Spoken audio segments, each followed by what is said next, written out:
147페이지에 보면 무엇을 해도 행운이 따르는 때가 내게 있었다. 하지만 진정한 행운은 너 자신이 정하는 것이다. 진정한 행운은 혼의 선한 영향, 선한 충동, 선한 행동들에 있기 때문이다. 그래서 항상 선하게 사는 것을 가장 중요한 삶의 목표로 삼았고, 선하다는 것은 결국 그 공동체의 목표, 우주의 어떤 본질과 맞아 떨어지는가, 그것을 선하다고 표현했습니다. 또 109페이지 위에 보면 최고의 복수는 너희 대적과 똑같이 하지 않는 것이다. 그래서 너가 다른 삶을 살라는 것도 멋진 말이었습니다. 그리고 정말로 어느 단어를 이렇게 아무 페이지나 아무 패러그래프나 그냥 이렇게 읽어도 다 좋은 말이 많기 때문에 하시면 되고, 여기서 항상 중심하는 게 이 우주가 너에게 주어진 상황, 우주가 너에게 할당했다는 표현을 많이 쓰는데, 우주가 너에게 주어진 할당한 어떤 재주, 할당한 상황, 이 모든 것을 그냥 받아들이라는 거죠. 그게 전체 우주의 이롭기 때문에 너에게 그런 것이 할당된 것이기 때문에 너에게 벌어지는 모든 상황을 분소리하 말고 잘 받아들여서 그 받아지는 여건 하에서 최선을 다하라. 너에게 벌어진 것을 분소리 말고 받아들이고, 그것은 전체 우주의 선을 위한 거기 때문에 그것을 받아들이고, 그리고 주어진 상황을 너가 잘 이 좋은 판단을 해서 거기서 최선의 결과를 만들어내라 라고 하고 있습니다. 그리고 이제 138페이지, 9페이지에 보면 이 죽음에 대해서 이렇게 정의하고 있는데, 이 138페이지 위에 보면 죽음에 대해서는, 죽음은 하나의 해체일 뿐이고 그냥 해체되는 거죠. 해체. 그리고 우리가 하나의 통일체라면 죽음은 그냥 소멸하는 것이거나 아니면 다른 곳으로 이주하는 것이다 라고 죽음에 대해서 정의하고 있습니다. 그리고 고통에 대해서도, 고통이 제일 중요한 것은 너가 그걸로 인해서 평정심을 잃으면 안 된다 라고 하는 거고, 명성에 대한 것도 너가 무엇을 명성을 통해서 구하려고 하는 건지 그것을 반드시 피해라 라고 하고 있고요. 그 위대한 사고는 모든 시간과 실제를 전체적으로 관조할 수 있어야 하는 것이 굉장히 중요하기 때문에 항상 모든 것을 좀 떨어져서 생각하고 관조하고, 그러면 죽음조차도 조금도 두렵지 않을 것이다. 그리고 139페이지의 위에 말이 저는 참 인상적이었었는데, 이거는 선한 일을 하고 욕을 먹는 것이 제왕의 일이다. 이거는 아우렐리우스의 말은 아니고, 여기 주에 보면 안티스테네스라고 하는 철학자의 말인데요. 선한 일을 하고 욕을 먹는 것, 그게 제왕의 일인 거죠. 어찌 보면 제왕만이 아니라 모든 리더들이 다 똑같은 상황에 있을 것 같고, 제가 옛날에 인상 깊었던 것 중에 노아의 방주에 대한 얘기였었는데, 우리가 보통 노아 그러면 상식적으로는 되게 인류를 어쨌든 살아남게 한 훌륭한 일을 하신 분이잖아요. 근데 그 노아의 방주 속에서조차도 그 가족들에게 얼마나 끔찍한 비난과 정말 이루 말할 수 없는 그런 고통을 가족들로부터 이렇게 받았는지를 보면, 이게 선한 일을 한다고 해서 욕을 안 먹는 게 아니구나. 우리가 보통은 그래서 정말 이렇게 작은 일을 하는 것도 결국 장군이 돼서 전쟁에 나가는 것도, 아무튼 앞에 있는 모든 리더들은 선한 일은 하면서 욕을 먹는, 이 선한 일을 하고 욕을 먹는 것이 제왕의 일이다 라고 하는 말이 정말로 마음에 와닿는 것 같아요. 그리고 얼굴은 마음이 명령하는 것에 순종해서 그 표정이 나타나고 자세가 취해지기 때문에 마음가짐을 제대로 해라 하는 것입니다. 그리고 너에게 일어나는 일들에게 화를 내는 것은 아무 쓸모없는 일이다. 그 일들은 너한테 아무 감정도 없다. 그냥 그 일은 일어났을 뿐이다 라고 하는 거고요. 그래서 항상 어떻게 하면 이 최선의 삶을 살 수 있는가, 그리고 최선의 삶은 무엇인가 라고 하는 것인데, 이 고귀하고 선한 삶을 말하고 있고요. 그리고 이 진정한 남자라면 목숨을 부지하는 것에 집착해서는 안 되고, 모든 것을 신에 맡기고 우주의 어떤 섭리에 맡기고 거기에 맞게 살아야 한다라고 하고 있습니다. 그리고 143페이지에 보면 맨 아래쪽 중에 이 이성적인 존재들은 서로를 섬기도록 지음을 받았다. 그래서 하고, 인간의 본성에서 가장 중요한 원리는 공동체 의식이고, 그래서 우리가 육신의 자극들에 굴복하지 않고 저항하는 것, 그래서 이성과 정신의 활동, 아까 신성이라고 했었죠. 그래서 이 정신과 이성의 활동, 너의 신성을 따라서 독립적이게 움직이는 거, 그리고 너의 모든 감각으로부터 감각이나 충동으로부터 자유로워지는 거, 그리고 세 번째, 성급하게 판단하지 말고 속지 않는 것을 이렇게 얘기해주고 있습니다. 그리고 이미 너 자신은 죽었거나 아니면 너가 살아야 될 분량은 이미 다 살았기 때문에 너의 남은 여생은 덤으로 주어진 것이다. 그렇기 때문에 특히 본성에 따라서 살아라 라고 하고 있습니다. 그리고 이 145페이지에 보면 육신은 단정하고 당당해야 하고 흐트러짐이 있어서는 안 된다. 정신은 지혜롭고 기품이 있으면 그것이 얼굴에서 나타나고 몸에서도 나타날 수 있기 때문에 숨길 수가 없다. 그래서 가식 없이 기품 있게 살라고 하고 있습니다. 그리고 이 예기치 않은 온갖 공격에서 쓰러지지 않고 굳건히 서 있어야 한다는 점에서 살아간다는 것은 춤추는 것보다 씨름하는 것과 더 비슷하다라고 하는 표현도 인상적이었어요. 145페이지. 예, 있습니다. 그리고 이 149페이지에 보면 내일이 나의 마지막 날이라는 듯이 살아가면서 무기력해지는 것이 아니라 가식 없이 인격을 완성하는 것이다 라고 해서 정말로 이 스티브 잡스가 이 책을 그렇게 평생을 중요한 책으로 했다고 하는데 아마도 이런 마음으로 살았던 것 같아요.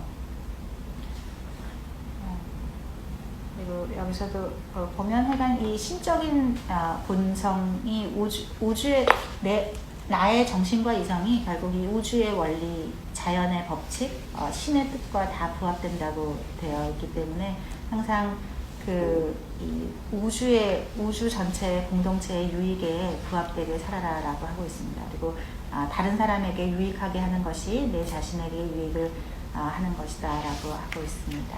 그래서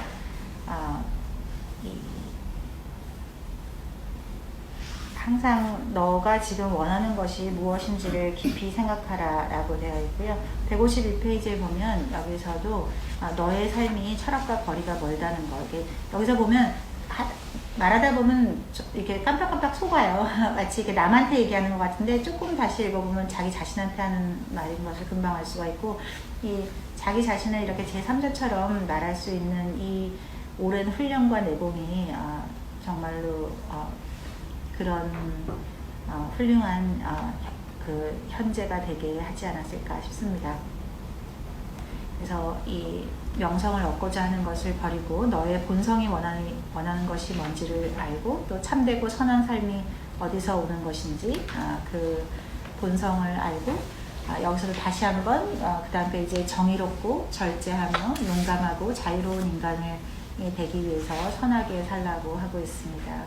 그리고 153페이지도 항상 평정심을 유지하고 너에게 주어진 일에 집중하여 선한 자가 되는 것임을 명심해라 라고 하고 있습니다. 그래서 여기 보면 그 화가 머리끝까지 치밀 때도 다른 것을 신경 쓰지 말고 하던 일을 계속해라 라고 하고 있고 무엇이 주어지든지 간에 주어지는 것은 다 우주에서 이 우주를 돌아가게 하기 위해서 너에게 그 어떤 나쁜 일이든 무엇이든 그것이 필요했기 때문에 너한테 벌어진 것이니까 그것을 분소리 말고 받아들여라 라고 하고 있습니다.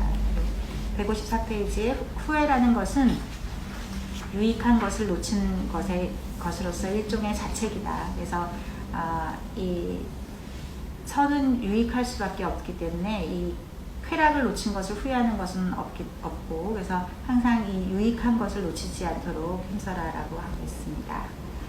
그리고 이쪽 보시면 이 이성적인 존재로서 이 정의를 늘 실천하도록 하고 또 쾌락과 반대되는 절제를 늘 지켜라라고 얘기하고 있고요. 매일매일 하루가 끝나고 이 책을 이렇게 읽다 보면 이렇게 연상이 되는 것 같아요. 이렇게 황제가 전장에서 하루를 지휘하고 그 중간중간 내가 어떤 사람한테 어떤 말을 했던, 내가 어떤 마음이 욱하고 들었건, 내가 어떤 말로 잠시 의기소침해졌건, 그럴 때 이렇게 그것 때문에 막 고통스럽고 거기에 거대는 게 아니라 바로 이렇게 종이를 펼쳐서 내가 지금 무슨 생각이 내 마음속에 떠오르고 있는지 정말로 이렇게 알아차린 그런 거를 이렇게 이 글을 쓰므로써 이걸 극복해야 된 것 같습니다. 만약 이렇게 글을 쓰는 행위가 없었다면 굉장히 당연히 황제라도 무섭고 겁나고 자기 자신이 한심하기도 하고 또 뭐 분노하기도 하고 했었을 텐데 이렇게 글을 씀으로써 모든 상황을 이렇게 제3자처럼 이렇게 바라보는 그런 지혜를 했던 것 같아요. 그리고 164페이지 맨 아랫줄에 보면 나는 다른 사람을 의도적으로 해롭게 한 적이 한 번도 없는데 하물며 내가 내 자신을 해치는 것은 옳지 않다. 그래서 이렇게 자기 자신을 학대하거나 자기 자신을 이렇게 함부로 하는 그런 것이 아마 인간이라면 누구나 가지는 충동일 거라서 약간 너가 너 자신을 해치는 것이 옳지 않다고 얘기해주고 있습니다. 그리고 현재 이 시간을 너 자신에게 주어지는 선물로 만들어라. 그래서 지금 현재 지금 이 순간 이 너에게 주어진 선물이다 라고 하는 거고요. 그리고 쭉 보시면 이 정념에서 자유로운 마음은 마치 요새와 같아서 항상 너에게 튼튼한 피난처가 되어줄 것이다 라고 하고 있고요. 그리고 이 167페이지 중간에 최초의 인상이 내게 전해주는 것만을 받아들이고 너의 생각에 이거에서 내리는 이런저런 결론들을 거기에 덧붙이지 마라. 그냥 너가 최초의 어떤 것을 봤을 때 그 최초의 인상을 그냥 있는 그대로 받아들여라 라고 하고 있습니다. 그리고 168페이지에 보면 행동에서는 꼬물거리지 말고 대화에서는 횡설수설하지 말며 생각에서는 모호하지 말라. 그래서 그리고 영원히 솟아나는 샘을 가질 수 있는가 늘 유의하여 내 자신의 자유를 지키고 선의와 소박함과 겸손함을 행하는 것이다. 그래서 이 말도 굉장히 선한 것 그리고 소박한 것 겸손한 것 이 세 가지도 굉장히 아주 여러 번에 걸쳐서 이 황제가 본인이 하고자 다다르고자 하는 삶의 태도였던 것 같아요. 항상 선하고 소박하고 겸손하게. 그리고 이 169페이지 위에 역시 우주의 질서를 알지 못하는 사람은 자기가 어디에 있는지를 알 수가 없고 자기가 누구인지를 아니면 우주가 무엇인지를 알지 못하는 사람은 우주의 목적이 무엇인지를 알 수가 없다. 이런 것들을 모르는 사람은 역시 자기가 존재하는 목적을 알 수가 없다. 그래서 자기 자신의 신성을 이용해서 나의 이성과 정신을 이용해서 우주의 질서를 깨닫는 것 그것이 내가 누구인지 내가 왜 존재하는지 또 우주는 무엇을 위해서 있는 것인지 그것을 깨닫는 일이다 라고 하는 것이고 자기 자신에게 인정받지 못하는 사람은 이게 다른 것을 인정하기도 힘들다. 자기 자신을 먼저 인정해라 라고 하고 있고요. 그리고 171페이지 중간에 인간은 서로를 위해서 태어났다. 그러므로 가르치든지 아니면 용납하라. 그래서 다른 사람이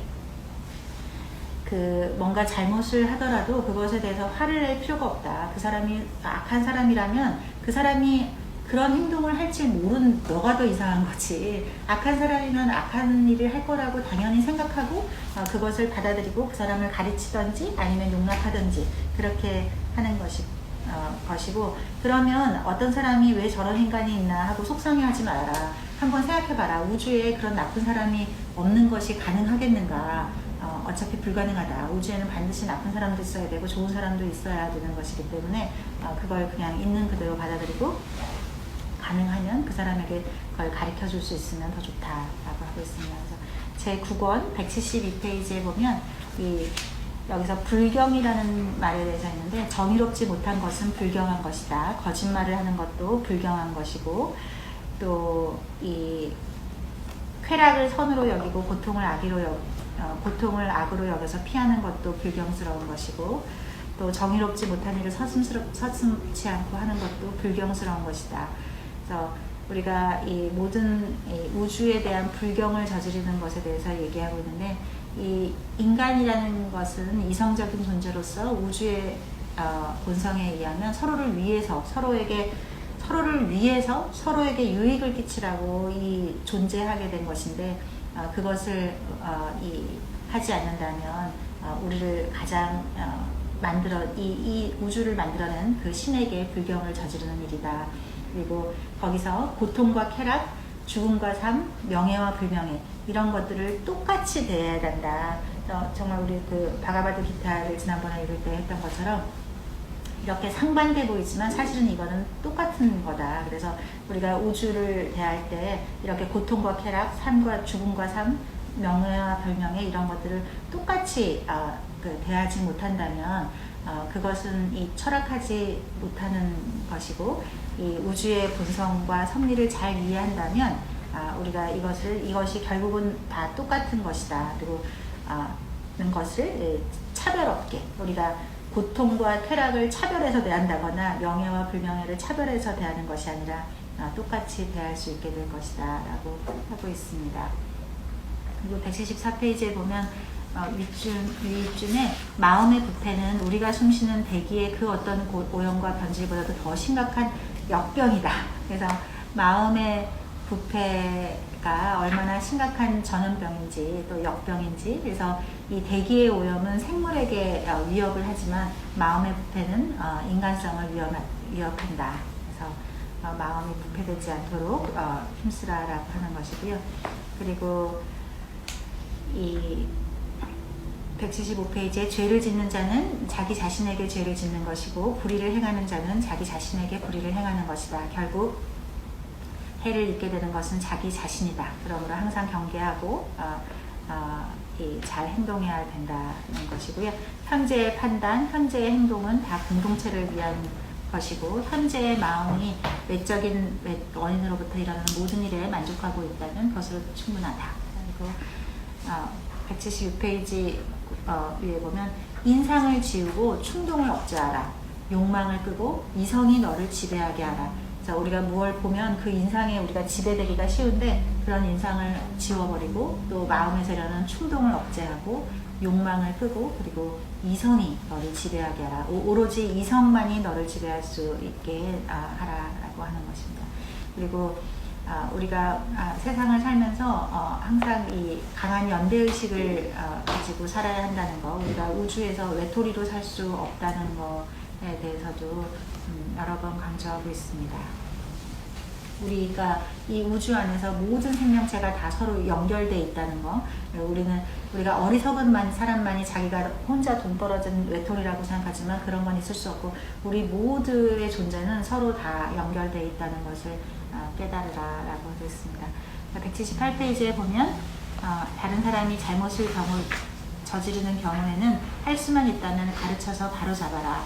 그것이 선이라는 미덕으로 너에게 있다는 것을 기억하라 라고 해서 꼭 다른 사람이 잘못을 저지르면 꼭 가르쳐 주라고 하고 있습니다. 근데 보통은 우리가 저도 이렇게 하다 보면 그냥 누가 하면 피하고 싶잖아요. 저렇게 나쁜 사람은 피하고 있고 싫은 사람은 피하고 싶고, 그런데 그게 왜 잘못되는지를 가르쳐 줘라. 그것이 아마 공자님이 말씀하신 포악하지 않은 사람이 되는 그런 길이었던 것 같아요.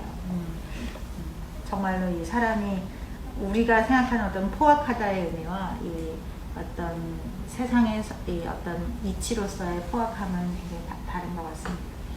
그리고 그 아래 중간쯤에 보면 오늘 나는 나를 괴롭히는 모든 것들에서 벗어난다. 내 안에 즉 내 자신의 판단에 있기 때문이다. 그래서 모든 것들은 외부에 있는 것이 아니라 내 안에 내 판단에 의해서 모든 것이 된다고 하고 있습니다. 그리고 이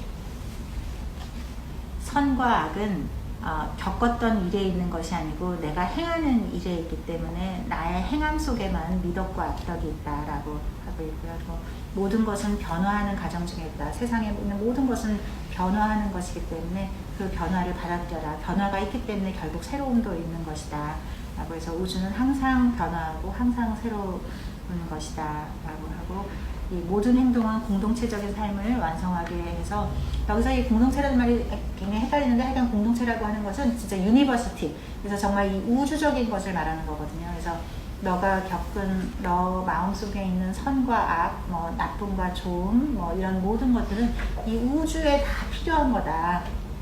그게 고통이든 슬픔이든 행복이든 이 모든 것들이 다 이 우주에 필요해서 그것이 생겨난 것이기 때문에 너에게 할당돼서 벌어진 그 모든 일들을 그대로 받아들여라 라고 하는 것입니다. 그것이 괴로움이든 무엇이든 너에게 이 우주에서 필요하기 때문에 너에게 그러한 괴로움이 할당된 거다 라고 하고 있습니다. 그리고 철학한다는 것은 소박하고 겸손하게 산다는 것이다. 그래서 끝까지 철학자로서 자기가 부족함이 없었는지 스스로를 여러 번 성찰하는 것을 볼 수가 있고요. 그리고 세상 만사를 높은 곳에 가서 조망하라. 그러면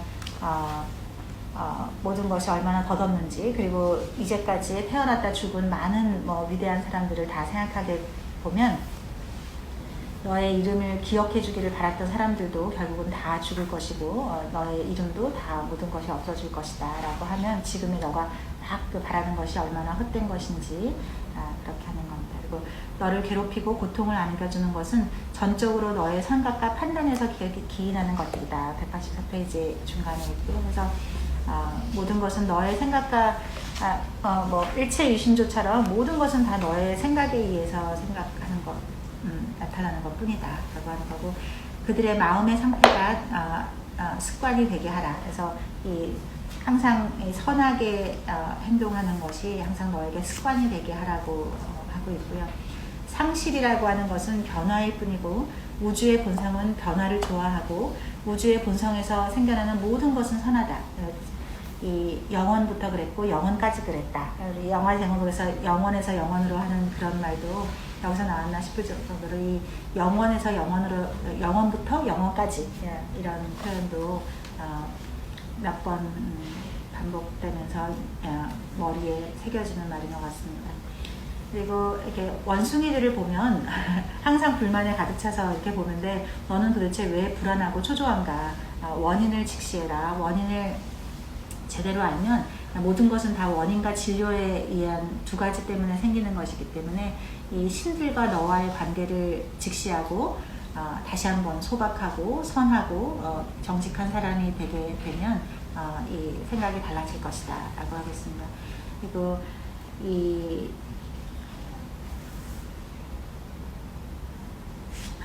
저는 이게 참 인상 깊었었는데 186페이지 아래서부터 그 다음 페이지까지 되는 건데요.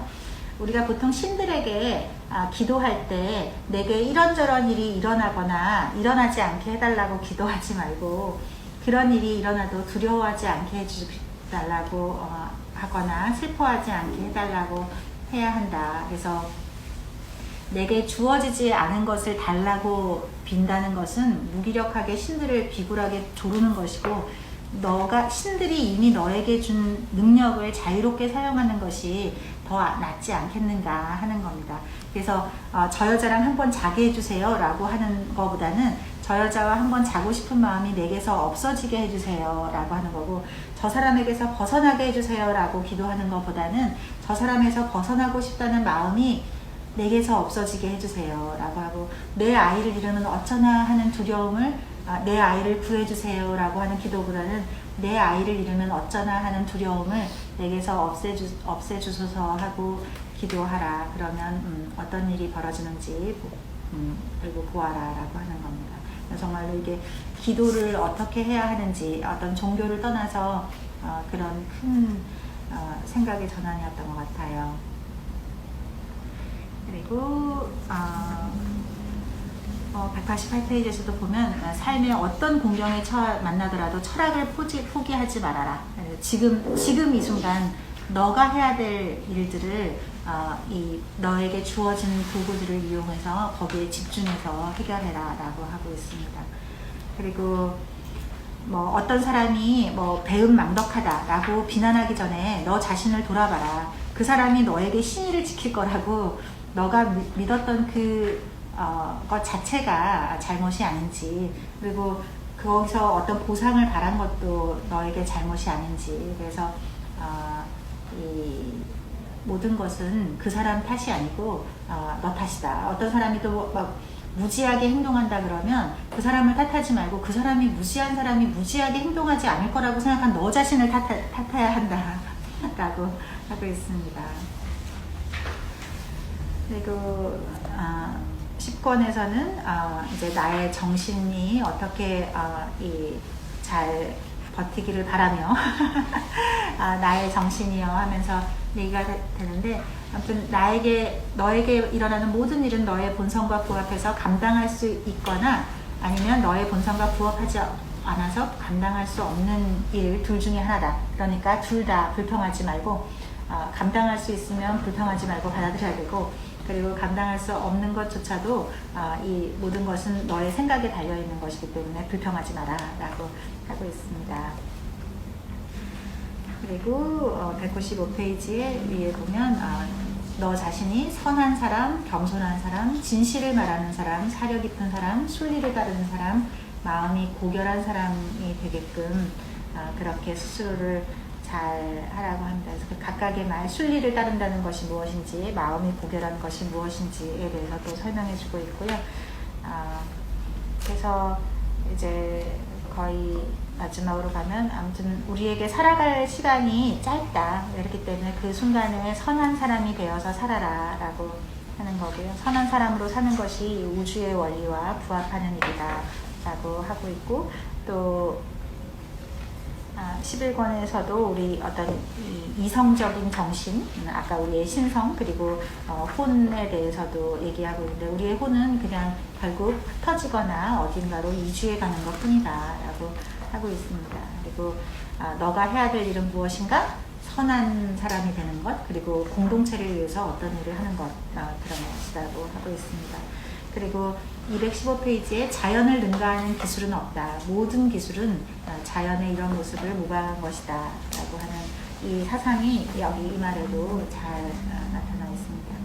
그래서 자연 전체에서 정의가 기원하고 정의로부터 모든 미덕이 나온다라고 하고 있습니다.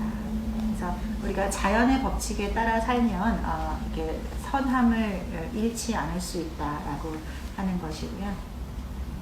그리고 여러 가지로 이 지혜롭게 사는 9가지 지혜 이런 거에서 대해서도 얘기하고 있고요.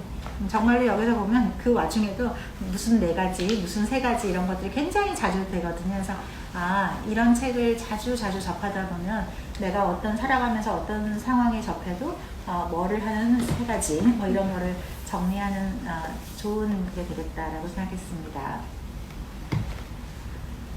네. 그래서 내 마음 안에서 내가 웃을 수 있을 때까지 네.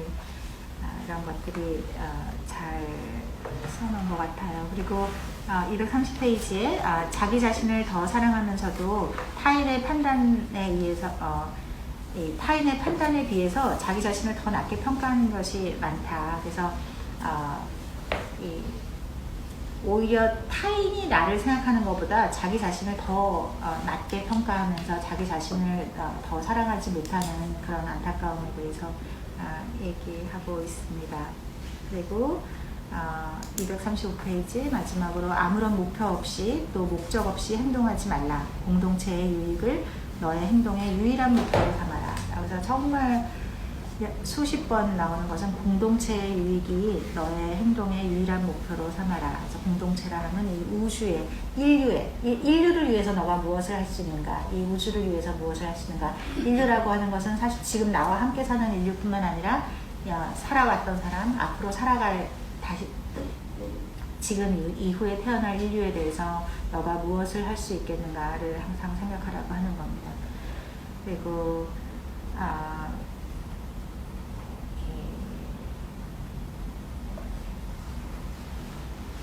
거의 이제 마지막으로 가면서 이 236페이지의 3가지 원칙도 아무런 목표 없이 목적 없이 하는 것을 하지 말고, 정의가 원하는 것이 아닌 것을 하지 말고, 또 이 살아가다가 다시 우리가 살면서 호흡하고 그 호흡을 죽을 때 돌려주더라도 그것은 단지 해체되는 과정일 뿐임을 기억해라. 그리고 내가 어느 날 아주 높은 곳에 들려져서 아래를 내려다본다면 얼마나 인간사가 하찮고 허망한 것인지를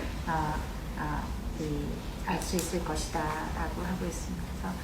그래서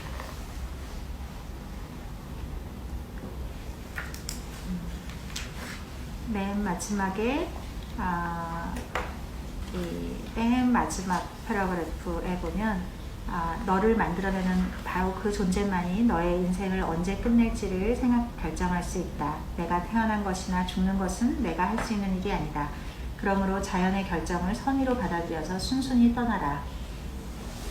그래서 자기 자신을 이 사람아, 너는 우주에서 이 거대한 국가의 시민으로 살아왔다 라고 하게 이 사람아라는 표현을 쓰는 것이 굉장히 신기했어요. 그래서 철저하게 자기 자신을 이렇게 타자처럼 보려고 많이 했었던 것 같습니다. 이 책은 이 아우렐리우스가 명성록에서 쓴 책은 이걸로 모두 다 마치고 있고요. 이 아우렐리우스에게 큰 그 영향을 끼쳤던 에픽테토스의 명언집이 그 뒤에 나오고 있거든요. 그래서 그것도 읽어보면 좋을 것 같고, 이 아우렐리우스가 스토아파의 영향을 많이 받아서 이 사람의 이 생각의 어떤 그 흐름들이 그런 스토아파를 이해하는 또 그런 것이 될 수 있을 것 같습니다. 많이 부족한데 끝까지 봐주셔서 감사하고 이상입니다.